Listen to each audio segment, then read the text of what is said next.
పులివెందుల్లో కడపలో జరుగుతున్న ఎంత డెవలప్మెంట్ నీకు కనపడడం లేదా?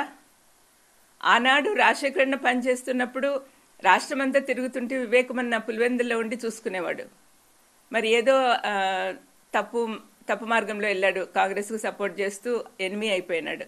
ఆ రోజు నుంచి తనకు జగన్కు ఒక సపోర్ట్ కావాలి కదా, అందుకని యవనస్తుడైన అవినాష్ని పెట్టుకున్నాడు. అవినాష్ ఏ లోటు లేకుండా గత 5 సంవత్సరాలు ఎంత పని చేసినాడో మీరు అందరు చూసినారు. అవన్నీ ఎందుకు ఆలోచించటం లేదు మీరు? ఒక్కసారి ఆలోచించమ్మా దయచేసి. ఇద్దరు కూర్చొని మాట్లాడుకోండి, మీరు చేసే పనులు కరెక్ట్గా ఉన్నాయా లేదా, ప్రజలకి ఎంత హామ్ చేస్తున్నారో ఒక్కసారి ఆలోచించండి. మీకు అసలు ప్రజల మీద ప్రేమ ఉందా? మీ నాన్నకున్న ప్రేమలో కనీసం ఒక 100వ వంతన్న ఉందా మీకు? జగన్ ఈ మధ్య ఇప్పుడు చూపిస్తున్న ప్రేమలో మీకు ఏమైనా ఉందా? అసలు నిస్వార్థంగా పనిచేస్తున్నాడే ఆ బిడ్డను పాడు చేయాలని మీరు చూస్తున్నారు. మీరు ఎన్ని మాటలు అంటున్నా కూడా అవినాష్ ఒక్కసారి నోట్లో నుంచి మాట అనలేదు మీకు అగెయిన్స్ట్గా. పైపెచ్చు నాతో అంటున్నాడు, అక్కోళ్ళ కోసం నేను ప్రార్థన చేస్తున్నాను అత్త అని. మరి అటువంటి బిడ్డను మీరు ఇంతగా అన్యాయంగా సాధిస్తున్నారే, ఏం బాగుకుంటారండి? మీ చుట్టూ ఉన్న వాళ్ళందరూ కూడా మిమ్మల్ని నాశనం చేయడానికి ప్రయత్నం చేస్తున్నారు. ఆ ఊబిలోకి పోవద్దండి. శత్రువులందరూ ఏకమైనారు, జాగ్రత్త. మీరు నాశనం అయిపోతారు. మీరు మంచి మనసుతో మీ మనసు మార్చాలని దేవుణ్ణి కోరుకుంటూ ఉన్నాను. మీకోసమే ప్రార్థన చేస్తున్నా. జగన్కు భద్రత కావాలని, అవినాష్ను గురించి మీకు కోపం లేకుండా పోవాలని ప్రార్థన చేస్తున్నా. నా ప్రార్థన దేవుడు తప్పనిసరిగా ఆలకిస్తాడని నమ్ముతూ ఉన్నా. మీకు అసలు దైవ భయమే పోయింది. మా దేవుడు అంటే భయభక్తులతో పెంచారు మీ తల్లిదండ్రులు. ఇప్పుడెందుకు ఇలాగ తయారయ్యారు? ఆలోచించుకోండి. ఏ ఉద్దేశంతో ఈ రకమైనటువంటి వ్యాఖ్యలు ఇస్తున్నారు అనుకోవాలి? శర్మల కానీ లేకపోతే సునీత గారు కానీ కోర్టుల చుట్టూ వెళ్ళడం, లేకపోతే అవినాష్ రెడ్డిని వైఎస్ జగన్మోహన్ రెడ్డి టార్గెట్ చేయడానికి ఏమైనా ఇంటెన్షనల్ ఎజెండా ఏమైనా ఉందా పర్సనల్గా? మాకైతే ఏం కనపడడం లేదండి. ఎందుకు అట్లా చేస్తుందో మాకు అర్థమే కావట్లేదు. ఈ ఆస్తులు గొడవ అంటారా? మీకు అందరికీ తెలిసిందే, ఈడీలో ఉంది. ఈడీ నుంచి రిలీజ్ అవుతానే ఇస్తానని చెప్పాడు జగన్. అందరికీ తెలిసిన విషయమే కదా. మరి ఎందుకు అంత కోపం పెంచుకుంటా ఉందో తెలియదండి.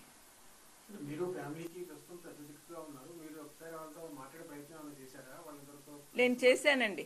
మీ జీవితాలు పాడు చేసుకుంటున్నారమ్మా, this is not the correct way అని చెప్పినప్పటి నుంచి నాతో మాట్లాడడం మానేశారండి.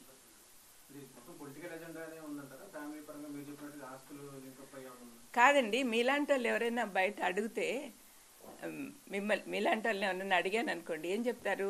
వాళ్ళ మాటల్లో పర్సనల్ అజెండా, పర్సనల్ గ్రడ్జ్ కనపడతా ఉంది, కక్ష సాధింపు. ఇది మాలో ఎప్పుడు కనిపించలేదండి. మా ఫ్యామిలీలో ఎవరికి కూడా ఇట్లాంటి కక్ష సాధింపులు లేవు. మరి ఎందుకు ఆ పాపకు వచ్చిందో నాకు తెలియదండి.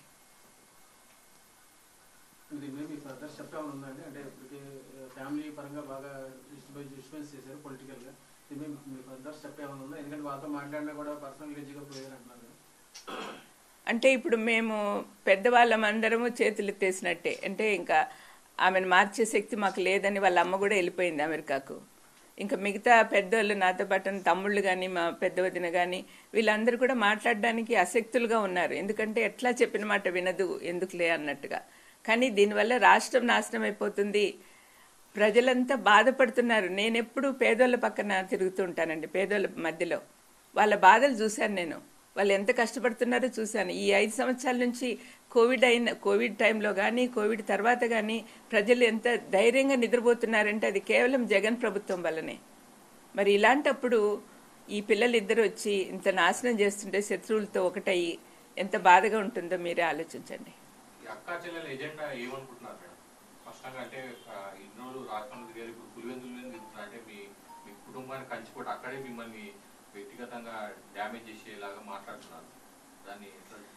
అజెండా ఏముందండి? వాళ్ళు శత్రువుల చేతుల్లో కీలుబొమ్మలు అయిపోయారు, అంతకంటే వేరే అజెండా లేదు. వాళ్ళకి డబ్బులు బాగా ఇస్తా ఉన్నారు అన్నారో అనుకుంటున్నారో, లేకపోతే పదవులు ఇస్తామంటున్నారో, లేకపోతే ఇంకా ఏం చేస్తున్నారో నాకైతే తెలియదు. కానీ వరల్డ్లీ బెనిఫిట్సే వాళ్ళు కోరుకుంటున్నారు. జగన్ సీఎం అయినప్పటి నుంచి బంధువుల రికమెండేషన్లు పెద్దగా పట్టించుకోడే. ముందు నుంచి చెప్పినాడు మాకు, మీరు బంధువులు ఇంటర్ఫియర్ కావద్దండి, నాకు మొహమాట పెట్టద్దండి, నాకు మా ఆఫీసర్లు, మా మినిస్టర్లు, మా ఎమ్మెల్యేలు వాళ్ళు ఎట్లా చెప్తే అట్లా పోదాము అన్నట్టుగా చెప్పాడు. అందుకని వాళ్ళకి పనులు కావట్లేదని కోపం పెట్టుకున్నారు. అందరికీ పదవులు కావాలండి, అందరికీ పదవులు కావాలా? పదవులు లేకుండా మనం దేవుని సేవ కానీ ప్రజల సేవ కానీ చేయలేమా? వాళ్ళు ఆలోచించుకోవాలి. పదే పదే మాత్రం వైఎస్ అవినాష్ రెడ్డి పేరు కానీ భాస్కర్ రెడ్డి గారి పేరు ప్రస్తావిస్తున్నారు.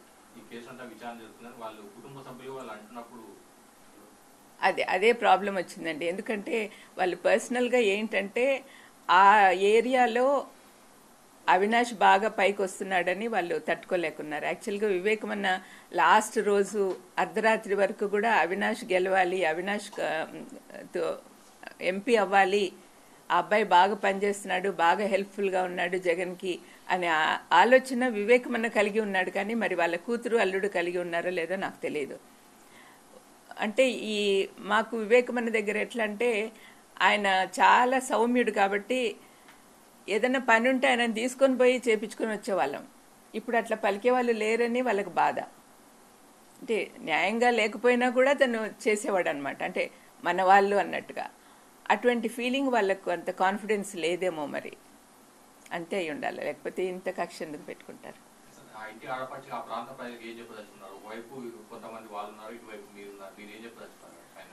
నా పర్సనల్ వ్యూ ఏంటంటే అండి, ప్రస్తుత ప్రభుత్వం కొనసాగాలి.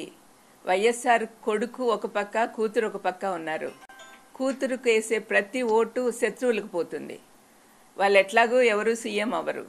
మరి సీఎం కావలసిన జగన్కి మీరు సపోర్ట్ చేస్తే తప్పనిసరిగా మన ప్రాంతమే కాకుండా రాష్ట్రం అంతా అభివృద్ధి పొందుతుంది. కాబట్టి మీరు జాగ్రత్తగా ఆలోచించండి, ఏది మంచో ఏది చెడో మీకే తెలుస్తుంది.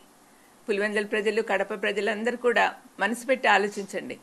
వీళ్ళు ఏదో సెంటిమెంట్ కోసం పోయి కొంగులు చాపి ఓట్లు అడిగినంత మాత్రాన మీరు కరిగిపోతారా? ఆ సెంటిమెంట్ మిమ్మల్ని రాష్ట్రం ఏలేదానికి సహాయం చేస్తుందా?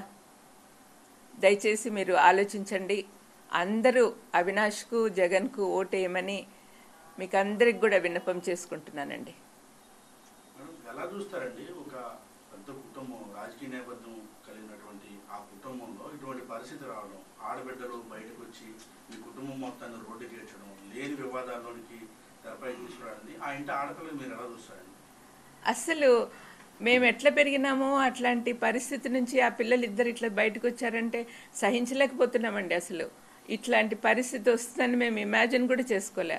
మేమందరం కూడా మంచి మంచి మాకు చిన్నప్పటి నుంచి మంచి నేర్పించారు. మాకు క్రైస్తవ విలువలు కానీ, మనుషుల గురించి విలువలు కానీ మా తల్లిదండ్రులు అందరూ కూడా బాగా నేర్పించారు. మరి ఎందుకు వీళ్ళు తయారయ్యారో దేవుడికే తెలియాలండి. అంటే ప్రపంచం అంతా మారిపోతా ఉంది.